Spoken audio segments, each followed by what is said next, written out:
Today we're making a Greek classic, Prawn Saganaki, or Shrimp Saganaki as our American viewers would say. Juicy prawns cooked in a garlicky tomato and ouzo sauce with a touch of chili, and then it's topped with crumbled feta that melts right in. It's rustic, it's vibrant, and it's the sort of dish that brings a little taste of the Aegean to your table. I hope you're all well. I'm Shane. Welcome back to It's Cooking Good. Saganaki, it is a Greek staple, and if you've ever visited a Greek restaurant or taverna, you will have definitely seen this on the menu, and I'm pretty sure you've probably tried it too. And there's lots of variations to this dish. I've recently just come back from Kalymnos, one of the Greek islands, had a fantastic time there, and we ate a lot of Saganaki, and from each taverna to the next, it differed slightly. Some used ouzo, some used white wine, some left it out, some used red peppers, green peppers, chili. There is lots of variation, so the great thing is for you guys is you can make this your own. So I'm going to crack on with this one, and we're going to start by adding some extra virgin olive oil to a pan that's on a medium heat. I use extra virgin olive oil. If you prefer, just use standard olive oil, entirely your choice. Extra virgin olive oil does tend to be a little bit more authentic, and I do like the flavour as well. And to that, I've got half a white onion, which I finely diced, and we want to basically soften this down. So it's going to take probably a good couple of minutes in there before we add our garlic. Okay, so our onions softened down nicely. Next, I'm going to add 2 cloves of garlic, which I've just finely sliced. Get them all out. And I like with mine to add some crushed chili. Again, this is optional. I just like that little hint of heat. Leave it out if you don't want that. So there we go. That's in. Stir that around and just let that cook out for another minute. And whilst it's doing that, I'll show you my tomatoes. Very proud of these. I grew these in the garden back in May, I think it was. I bought 2 little plants like that, planted them up. And from that, I must have had at least 50 or 60 quid's worth of tomatoes. Came back from holiday and it was just beaming with them. So I've definitely had my money's worth. And here I've got a mix of cherry tomatoes. I've got some orange ones, some yellow ones, and some red ones. And all I've done with them is peeled them. So I do that by just putting a little crisscross on the bottom of each tomato with a sharp knife, and then pour over boiling water, let it sit for about 5 minutes, and those skins come off really, really easily. Similarly, you can't be bothered to peel them, then put them in whole. It's absolutely fine. It's just I don't particularly like the skin. Also, if you don't have your own tomatoes or you don't want to use fresh, use 400 grams of tinned tomatoes. So they're going to go straight into our mix. Lovely. And then to that, I want to add some cracked black pepper and some salt and a pinch of sugar. And we're just going to stir that through, and now I'm going to put the lid on this and we're going to cook that for about 5 to 6 minutes. We want these to break down and start to make up a proper sauce. Okay, so let's check on these tomatoes. They are looking good to me. So we're now going to add in our final ingredients, which is some oregano. So just well, as little or as much as you want. Give that a stir in. And then the all-important ouzo. Now, I like it with ouzo. It is the classic way. Let's give it a little try. Oh, that aniseedy taste. Actually, my mother-in-law loves this stuff with Fanta lemon. Actually, it is pretty nice. Just give it a go.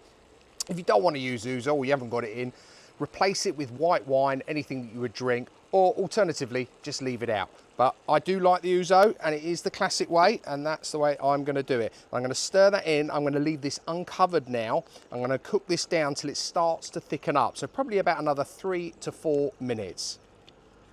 Okay, this is looking perfect to me, and if you see, it's thickened up nicely. That's exactly the consistency I'm looking for. Don't worry, mine's obviously sort of a turmeric-y colour because I've used a variety of different tomatoes.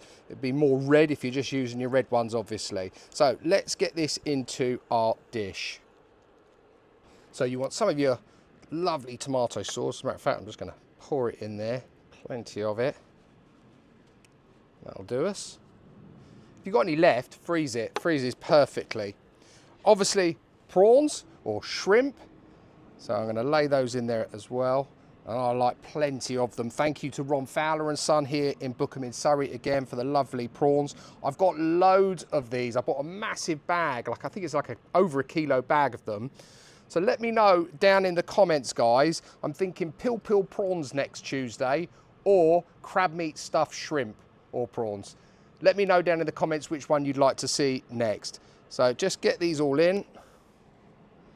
Sink them down a little bit. There we go. And then, of course, it wouldn't be a Saganaki without your feta cheese. So I like to just crumble a bit over the top. Big bits, small bits, doesn't really matter. Whatever you like. That's it.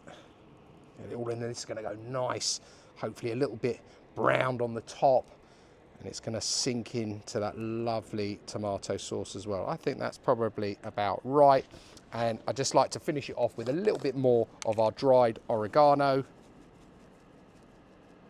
And that's it. This is ready now to go into the oven. So you want your oven preheated to 180C. I don't have an oven out here, but I do have a gas-fired pizza oven, my Uni, and that's where I'm going to put it in. So let's get it on. And we're just going to put that straight in there. It's probably going to take about 4 to 5 minutes for those prawns to be cooked and that top to go nice and golden. So I'll see you in a minute when we can give it a try and see how we've done. Okay, so this is browned up beautifully. We've got a lovely crispy top. The prawns are cooked to perfection. I'm just going to top it off with a little bit, a couple of wedges of lemon. And there we have it. My Prawn Saganaki Greek taverna style. Let's give it a go. I cannot wait. It smells wonderful, really does. Let's get one of those prawns. I'll cut a little bit off. And that feta's mixing in nicely with those tomatoes. That ouzo, of course. It's hot, very hot. Don't want to burn myself.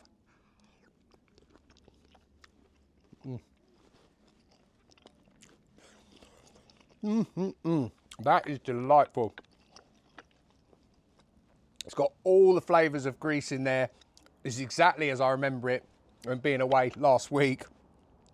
And it delivers a hell of a punch on flavour. Guys, this is a great little dish. It's quick, easy, and if you've got tons of tomatoes left over, it's definitely one to give a try. That's it from me for today. I really do appreciate you watching. If you like the content, don't forget to hit the subscribe button. Please also like, share, and comment. Don't forget to check out some of my other holiday destination recipes on the channel. There is a playlist specifically for starters, snacks, and sides.